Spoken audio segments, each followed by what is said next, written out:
Apart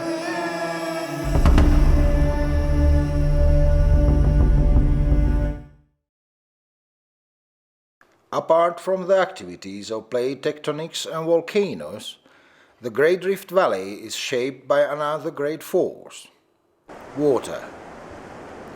The flanks of Old LENGAI are relentlessly eroded by this agent, mostly during the rainy season in April and May. Water percolates through the ashes and takes with it all soluble minerals. Some of them are deposited in deep gullies as soda crystals. This stream of water and its banks are poisonous to most of life, but not to all. These midges find this alkaline brine rich in pickings. Water has also carved deep gorges through the rift. From the highlands, numerous streams and rivers of fresh water plunge over the escarpment with violent force, unlocking the minerals and bringing nutrients downstream. Water also brings fertility as it carves its way through the escarpment, supporting not only the abundant wildlife, but also providing pastures for herds of Maasai cows, sheep, goats, and donkeys. As these rivers reach depression, they slow down its erosive force and flow gently through the bush.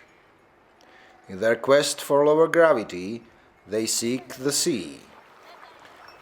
But the sea they never reach.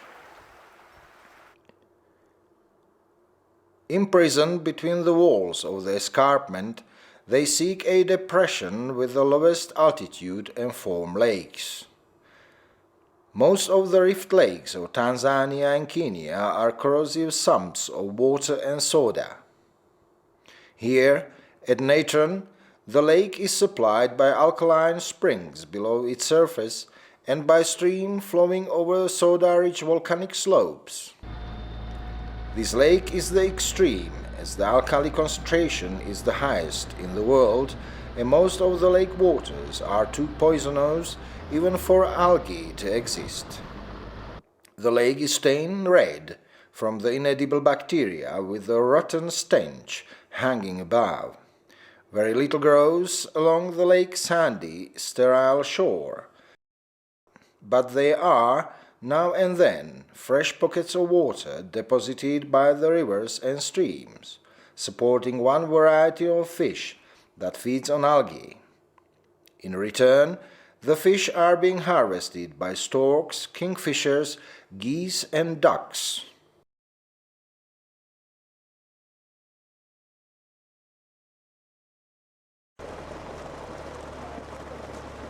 A vague track meanders through the miles of volcanic ash and soda crust.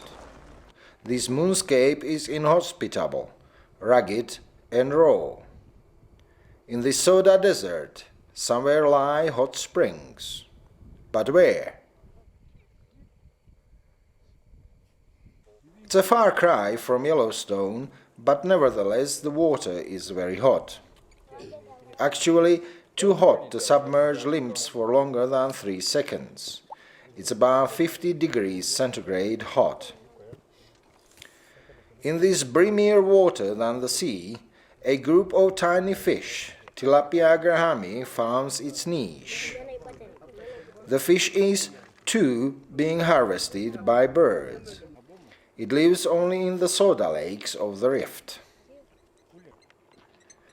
Out of nowhere, a small group of Maasai children strides through the mud plain towards the springs, wearing a red shaka over a shoulder and carrying a stick and a spear. They are as much a part of the landscape as a pride of lions, and just as fearless. Maasai usually don't live near the lake, as they would have their skin burned and may even be blinded should they have spent a long time here. Increased aridity over the past millennia has shrunk the soda lakes.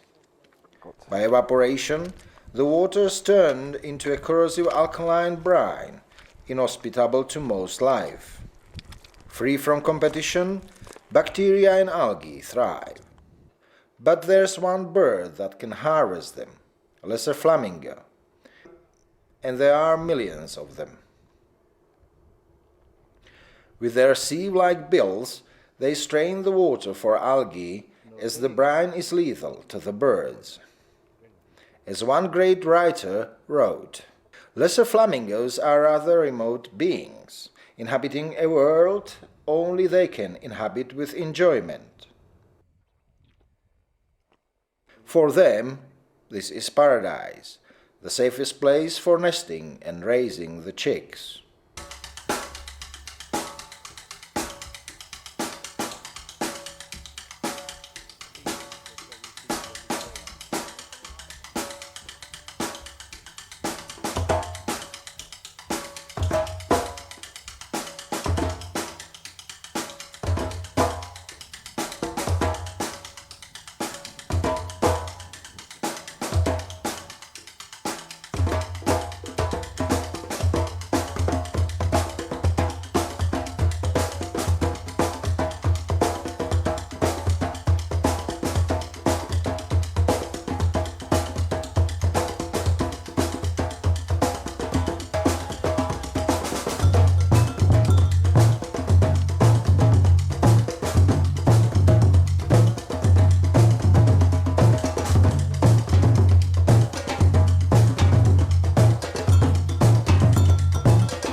These ecosystems are dependent on the alkaline type of volcanism occurring only here in the central rift. One of the volcanoes, DOINYO LENGAI, looms through the haze. The group have spent now 2 days watching its activity. They have not seen an eruption today. And so they have decided that they would go on top for a day, while Paul decided to give it a try to camp there for 1 night or 2.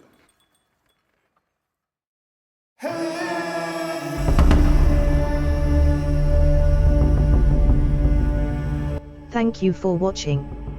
If you haven't already, please consider subscribing and hit the bell down below to be notified when we upload new videos. Thank you for your support.